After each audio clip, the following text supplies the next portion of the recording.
bits we need to do. Just a little bit too quiet yesterday. There's bits we want to cover today. Okay, so we're back on that lesson, which you will find as Scrooge confronting ignorance and want.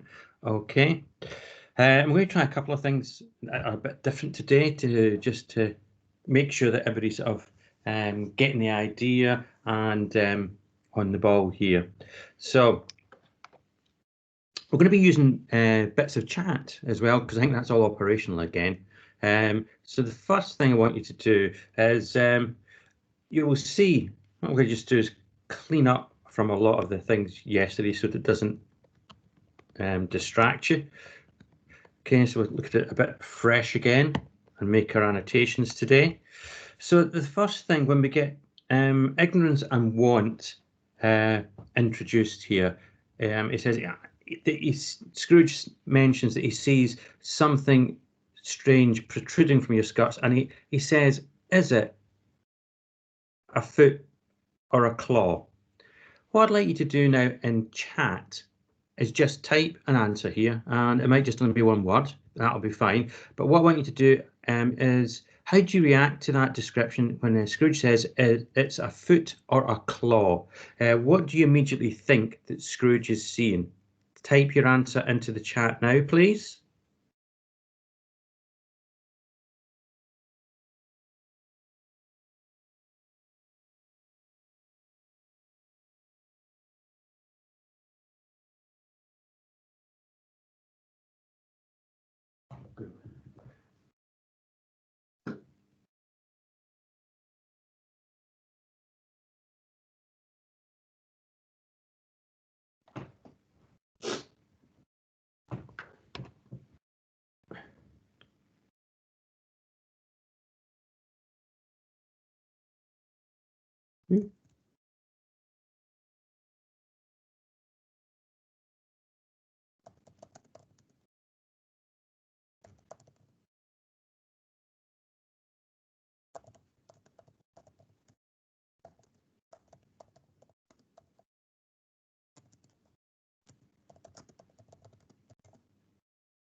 Okay, I'm not seeing too many answers popping up in chat here. We need you to, respond, folks.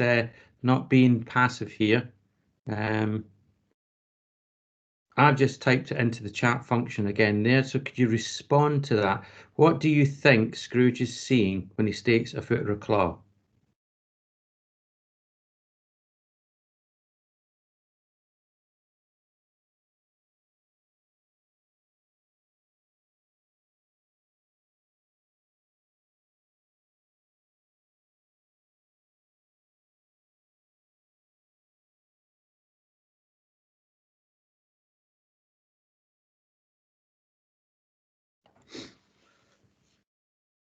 Thank you, Leon. I mean, Leon's not even in the lesson, at the moment, and he's still responding to this. So, unless your chat function's not working, folks, there's no reason not to respond here.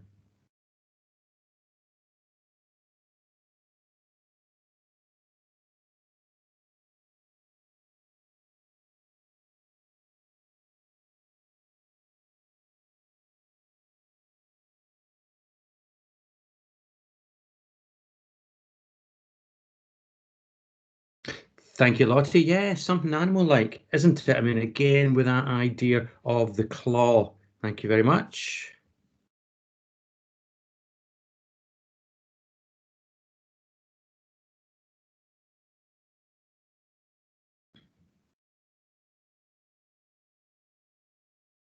Monster-like, Kimmy. Yeah, exactly. Again, with that idea of a claw. Yeah, good. So again, inhuman. It's preparing us for that. And of course, we as readers, yeah, thank Christian, not normal, that's better.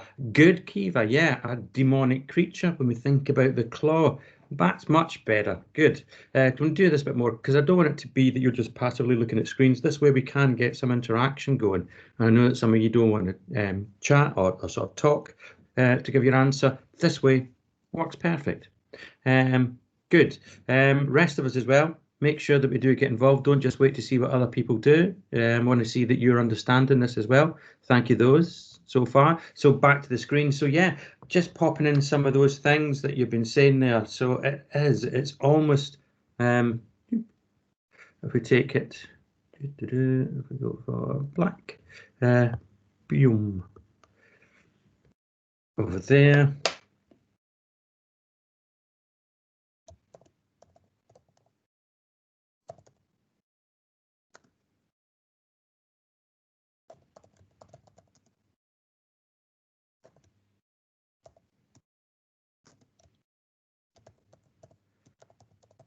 And we've got the idea of the malnourished. All these ideas you're getting here, again, linking to the supernatural,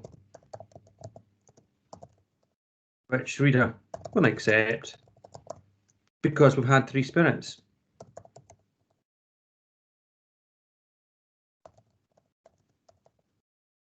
So that's good. Okay. And the spirit comes back and he said it might be a claw for the flesh there is upon it. And we noticed that the spirit is sorrowful. So rather, unlike Scrooge and maybe the reader, we're a bit apprehensive. It's Christmas spirit, and it's obviously we know it's got to be something really powerful here because the spirit up until now, he's been the jolly giant. He's been happy to show off Christmas spirit, full of, he's full of that Christmas festivity. But this shows him that there's a kind of hidden sort of sorrow lurking beneath here. And then he brings out the foldings of the robe. He brings out two children. And here we see them described wretched, abject, frightful, hideous, miserable. Back to the chat again. Okay, this time, we've got there that description: wretched, abject, frightful, hideous, miserable. What I want to know now is, thank you as well, Matthew, you put in supernatural creatures, and Simeon, abnormal. This time, I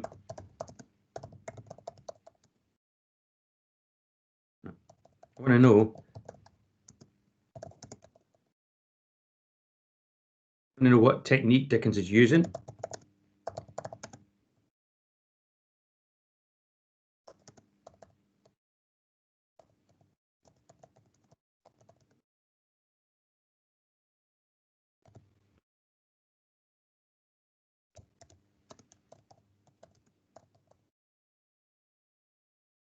So just sent through to you in the chat there. What I want to know this time is what technique is being used in that section that I've just highlighted to you there.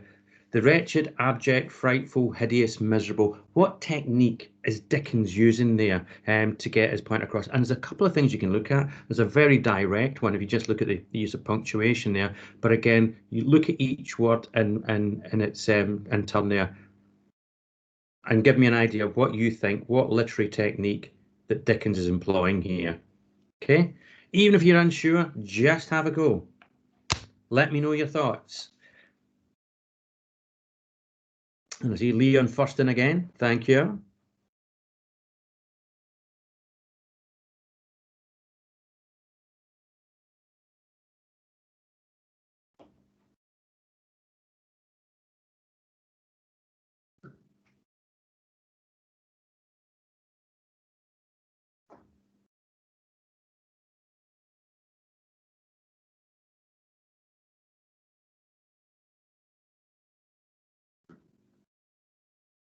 Yes, Lottie. That's it. Spot on. Listing. Yeah, good, good, good.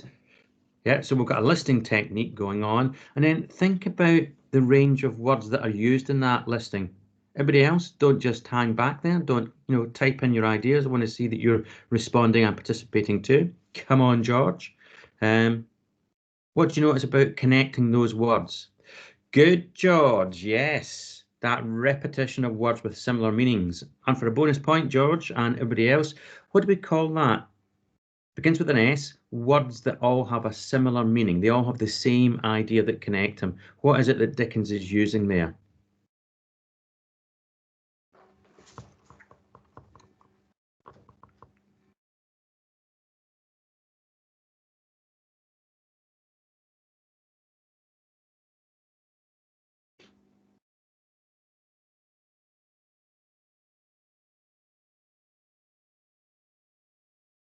That's it, Lottie. Yeah, spot on. And Christian as well. Yeah, well done. We've got that use of synonyms and listing deliberately by Dickens here. And when you're using synonyms, it tends to be that you want to strengthen, bolden the idea that you're putting across. Okay, good. Good. Black.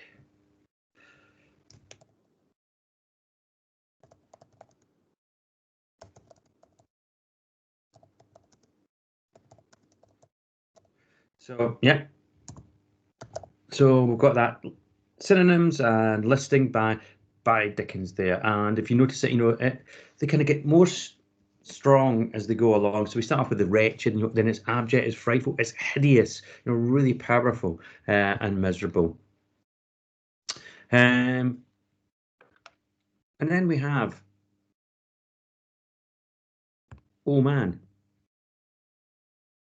A rapid fire one, quick one in the chat then. When the ghost says, oh man, who is he talking to? Who do you think he's talking to? Write your answer in your chat for me, please. When he says, oh man, who is the spirit talking to?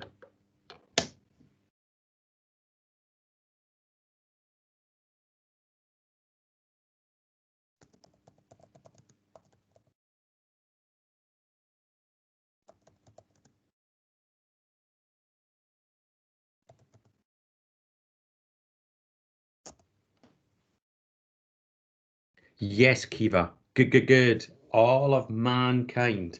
That's it. Good. We're getting a bit better now at doing this, some of us. Some of us still being very quiet in the room. Make sure you do join in. But yeah, and again, you can see that it's obviously meant for mankind as well. Capital M of man. So there's your reference point. It's the wider audience that Dickens is writing for now.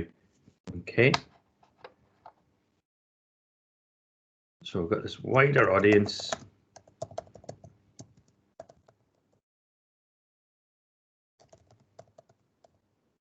Oops. Okay, wider audience again, and then we have the sort of description of the boy and the girl. Yellow, meagre, ragged, scowling, wolfish. More listing being done by Dickens here. And so yellow, meagre, ragged, scowling, and wolfish. This time, the technique sort of begins to make this child is animalistic, isn't it? Which takes us back to the earlier bit where we talked about, when you just saw the claw. It builds upon that and elaborates upon that. But also, as we mentioned yesterday, we have the contrast. Okay, deliberate use of contrast here by Dickens.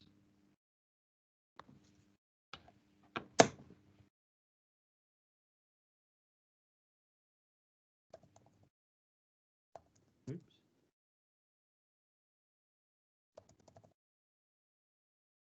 Yeah, so there with the humility, that's there as a sort of to counterbalance, isn't it? The animalistic imagery it's just gone before, and again we have more contrasting because he says where graceful youth should have filled their features and touched mountain freshest tints, then we have the stale, shriveled hand, like that of age, which is pinched and twisted and pulled them into shreds. Okay, this time now in chat, what I want you to give me a response to, which out of those adjectives, that descriptives, and it, stale, shriveled, pinched, twisted, shreds, which one has the most impact upon you as a reader? Okay, I want you to let me know. And why, please? Do we have to put it in chat, sir? Yeah, I'm just putting in the question itself. Okay, there you go. Oop, yeah, so just which adjective from that little list there of the shriveled,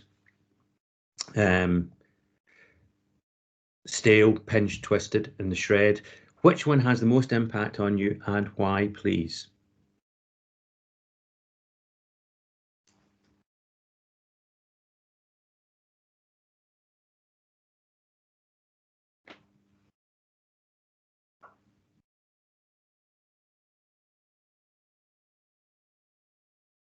Okay, Christian, thank you for pinch. Why? Let me know again. Remember, don't just pop the word in.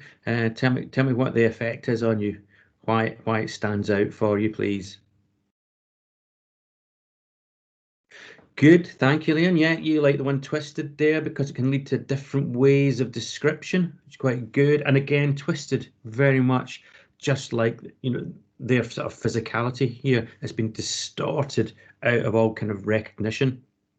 Right, good, Christian. Yeah, it's just that word pinch, don't like it, doesn't feel right. And again, you think of all the connotations, if you've ever been pinched, that sort of thing, is that sort of sharp painfulness that goes with it. Good.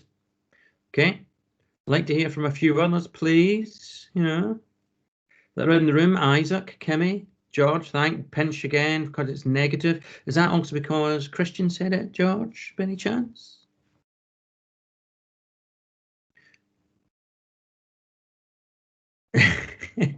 He's just saying no now. He's not going to actually talk to me now. We talk to you through chat. Okay.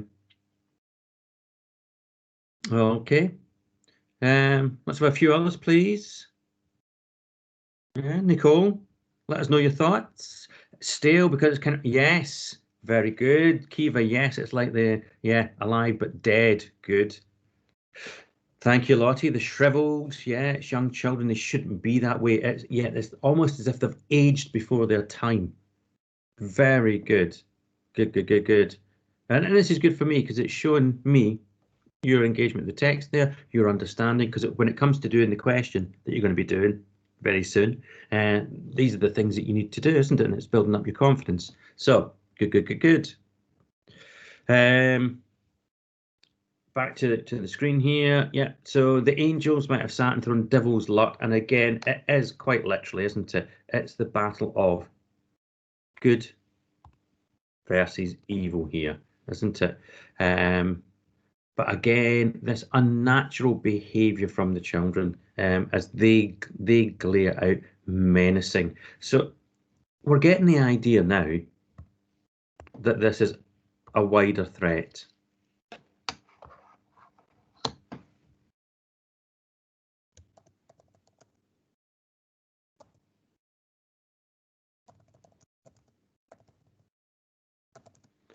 And this sort of kind of eternal battle that we have of good and evil. Then we have no change, no degradation, no perversion of humanity in any grade through all the mysteries of the wonderful creation, as monsters half so horrible and dread. Can you just rapidly, in chat for me, let me know, what is the effect of the repetition of no? It's done 3 times there. No change, no degradation, no perversion.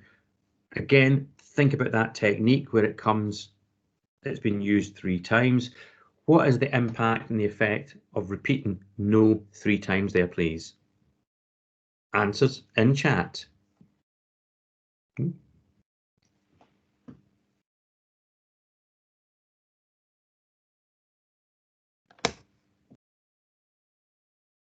Yes, good, Leon. Drilling the meaning into your head. I like that. Really good answer there. Good. What does anybody else think? Don't just let Leon speak for the whole class. I want to hear your thoughts too. But I like that.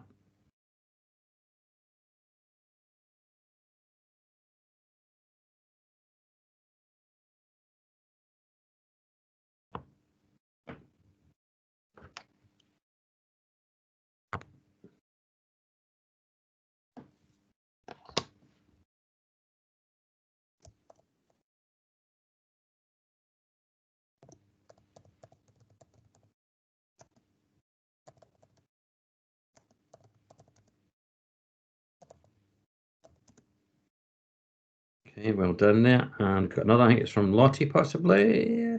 Let's have a look, see. Oh, right. Same. Don't just say same. Yeah, Kimmy, it's showing it's important. Doesn't want to say yes from Christian. Yeah. Good, good, good. And again, we get this returning to the idea that these aren't human beings, but are monsters. Immediate impact on Scrooge. He looks back appalled. Having shown them in this way, he tried to say they were fine children, but the words choked themselves rather than be parties to lies of such enormous magnitude. So even here, isn't it? It's this fact that now he has been confronted by reality. He cannot deny it anymore. Oops, wrong one, don't want that.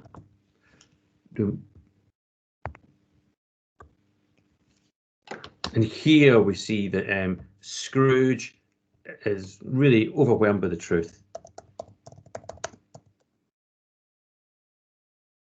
Oops.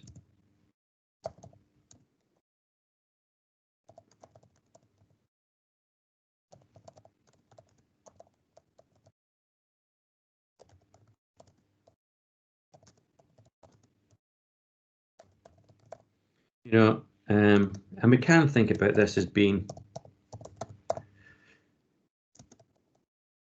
maybe, oops.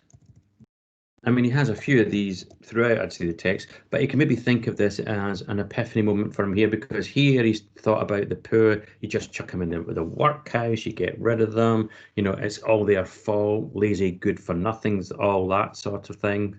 But even he, when he's confronted by, what he sees, his eyes don't lie. So he's got to accept this. Hang on, just want to see what also has been popped into the chat from last one. Oh, like that, Kiva. Yeah, creates a tone of destiny, and that's going back to those three no's. That's really good. The way you're thinking about that, Kiva. Like that.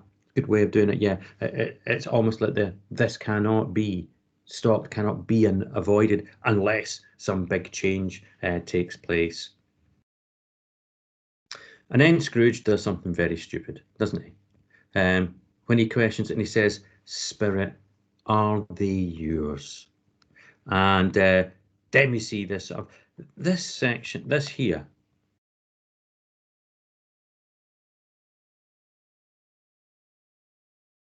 is really, really powerful. This section here, and it is a real sort of warning being written here for society as a whole. Here, I mean, this is Dickens, the sort of social commentator about the state of the nation, that sort of thing.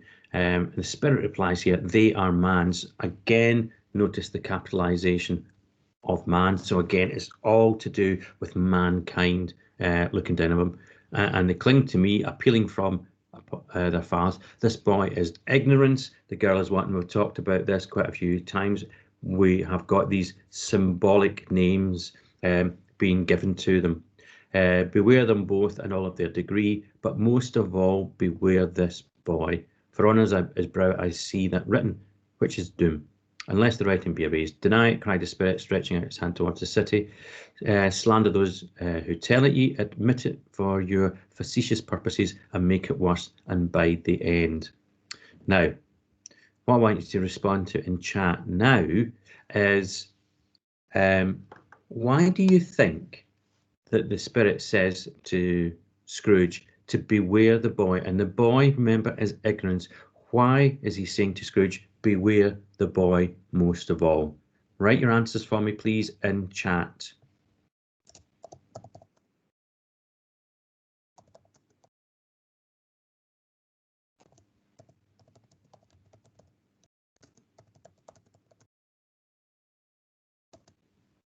Okay, so the question's there, just in case you didn't catch it.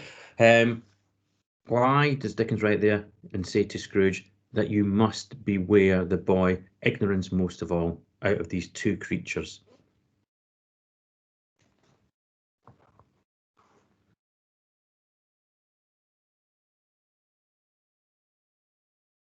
Right, Lottie, I like that answer from you there. Ignorant is more powerful than want. Okay. I'd like to see a few other thoughts, please, coming through. That's a good starting point.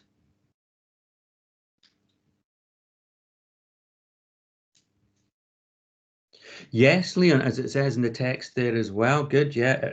It follows on that, with ignorance, doom is going to come with him if nothing changes. So again, that goes back to the point that Kiva was making earlier on there about this tone of destiny, fatalism. Nothing can change if they don't pay attention to that. Christian, yeah, what? And also, okay, Christian, why do you think one is less powerful than ignorance? If you can maybe sort of elaborate upon that, that would be good. Why do you think that?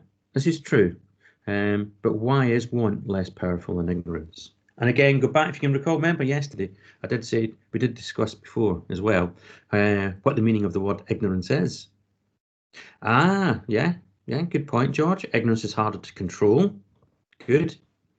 And again, think, why is ignorance harder to control?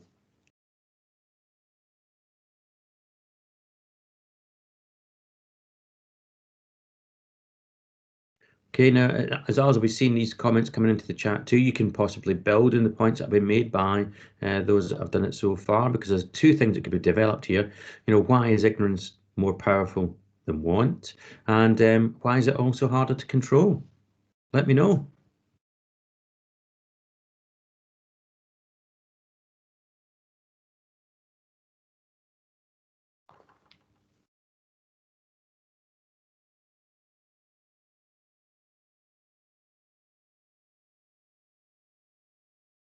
Yeah. Oh, good. I like that, Kiva. Yeah. Sometimes you can be unaware you're being ignorant because you think about it. Yeah. To you, ignorance is the right thing. I mean, as far as you're concerned, it's the worldview that you have. It is correct. It is right. I mean, again, we can just think about people we know who, we might say they are being completely ignorant, but for them, they just don't get it, because they're so confirmed in their own kind of worldview of things that it gets very hard to change. Good points. Well done today, Kiva. Making good comments here. Yeah. So just tap in. So if we just get some of these points put in here. Okay. So,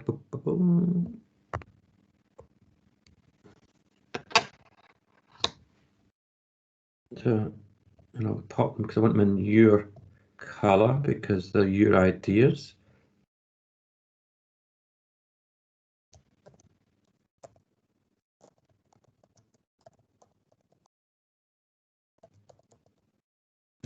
Ignorance hard to control.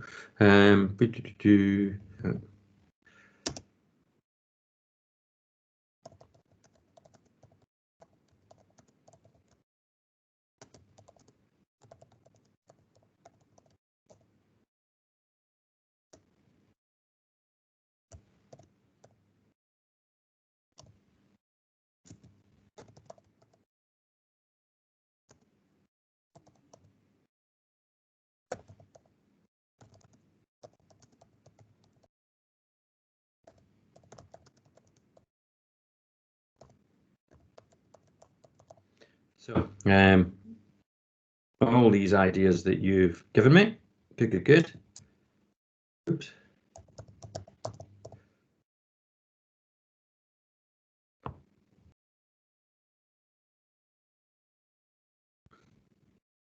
Get rid of this bit so it doesn't clutter up. There, go. Good points being made there. Yep. And ignorance again is linked to lack of knowledge, and if you're ignorant, it's kind of that kind of uneducated, but you just don't show concern. You don't take care for others. Okay, and as you highlighted there, whoops, the issue of doom, and that's obviously that is mentioned yesterday. It's very sort of apocalyptic. And that's the sort of real warning bell being sounded here, because it's that if nothing changes, whoops,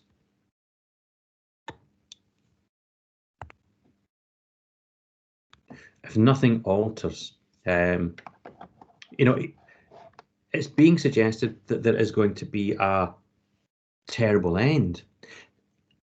Now, think about it. We're in 19th century Britain, so it's the mid 1800s. Okay.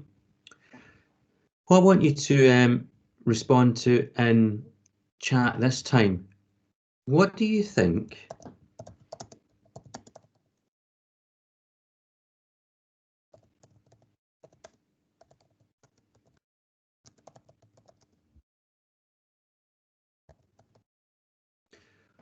I want you to think about, what do you think Dickens maybe had in his mind as he was setting out this warning to Victorian society? What do you think his idea of the doom could be that would unfold if society just carries on, allowing people to be that sort of sense of ignorance and neglecting the poor, creating this huge underclass in Victorian society? What do you think Dickens might have been suggesting might well happen if that doesn't change? What would the doom be? Write your ideas into the chat for me, please.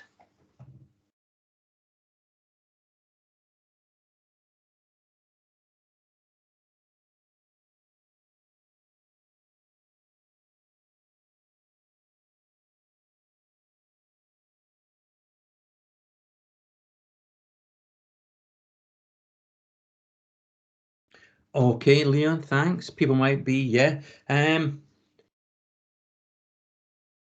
might be oblivious to the failing, the crumble world around them. Okay. Do you think the dispossessed, that underclass, the poor, the homeless, the weak, that sort of thing, are they just going to take that forever? Just think, if their number continues to grow and grow and grow, what might they eventually do?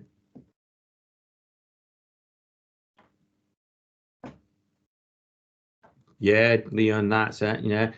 Maybe riot, revolution, maybe that is the kind of idea, the doom that Dickens is talking about here. Maybe that's what he's trying to get him to focus on. Okay.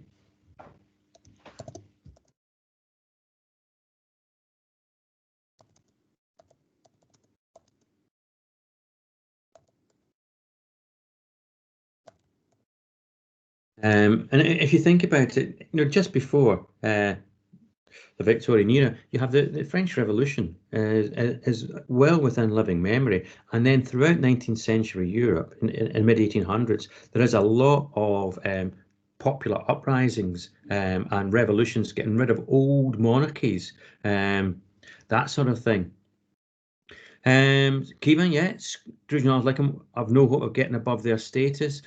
They wouldn't, and it's that idea that they might actually lose it if we go down that route of social upheaval and riot and overthrow, the destruction of that kind of society as they know it. It's those sorts of ideas. And so, Dickens might be saying to him, well, look, if you create this large, angry mob who feel completely, cut off from the rest of society, we normally think about outsiders as being individuals. Here you're creating a whole body of people who are outsiders. And it's, if you make this, brutal enough, and this group becomes large enough, well, then it might be that they just, get together and overthrow us. And then there's that direct challenge, by the Spirit as well. Deny it, cried the Spirit, stretching out his hands towards the city. And the fact that it's stretched out towards the city, that shows it to be the bigger picture. Yeah. And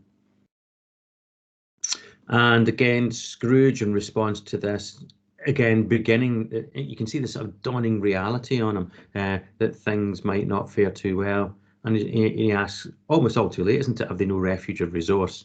And then once again, the Spirit uses Scrooge's own words back to him. Are there no prisons? Said the Spirit, turning him for the last time with his own words. Are there no workhouses?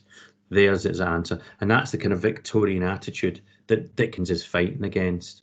Okay, so we then have this chapter ending, the bell struck 12, and Scrooge looked about for the ghost, saw it none. As the last stroke ceased to vibrate, he remembered the prediction of Jacob Marley, and lifting up his eyes, beheld a solemn phantom draped and hooded, coming like a mist along the ground towards him. Now, the ending of this chapter, final question for this lesson today. The ending of this chapter, what is different about the ending of this chapter in comparison to the ones before?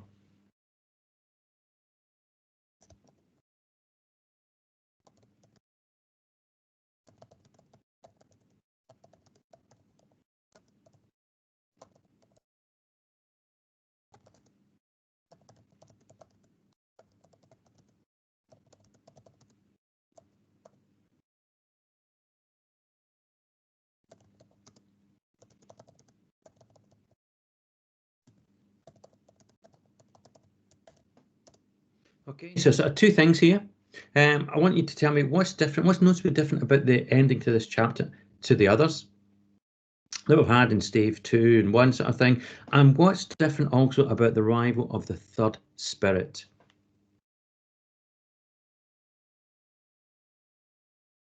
Okay, type your answers into chat for me, please. What's different about the ending of the chapter, and what is different about the arrival of this third and final spirit for Scrooge?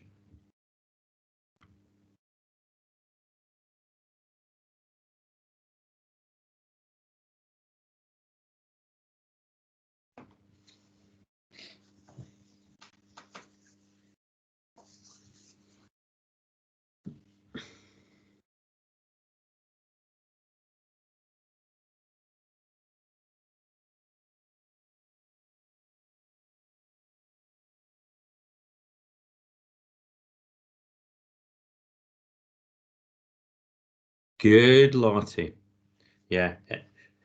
Third spirit, third ghost, it arrives straight away. In fact, it arrives before its chapter begins, isn't it? Each chapter, ghosts have belonged in their specific chapters, isn't it? But no sooner does Christmas present leave than the spirit of Christmas yet to come. And so it segues, clearly, Stave 3 just blends seamlessly into Stave 4. And of course, yeah, as you're recognising there, it won't speak at all throughout.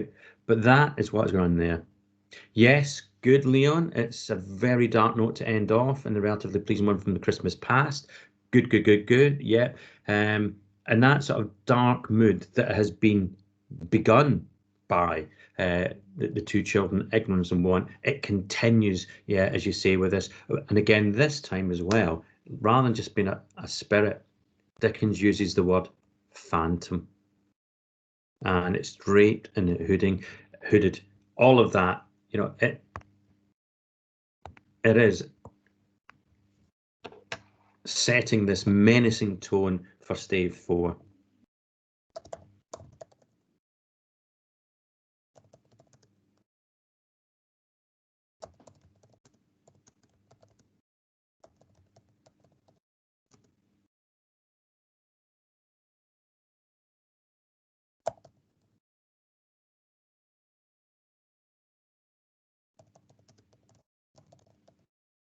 It does. Right, and one little comment there that's come in as well. Let's have a look, see.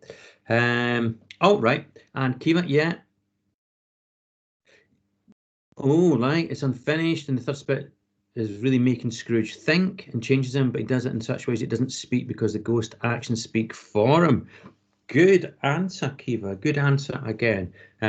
Well done.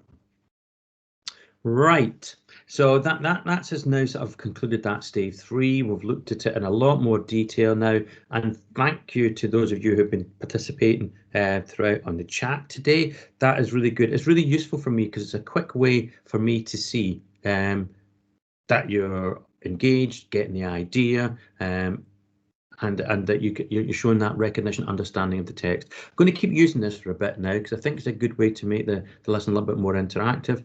Also stops me having to sort of just wait in painful silence for people to speak to me, even when I direct a question.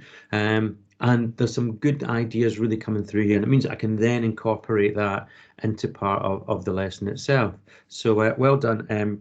Merits coming to those of you who have participated today. So very well done. Thank you for that.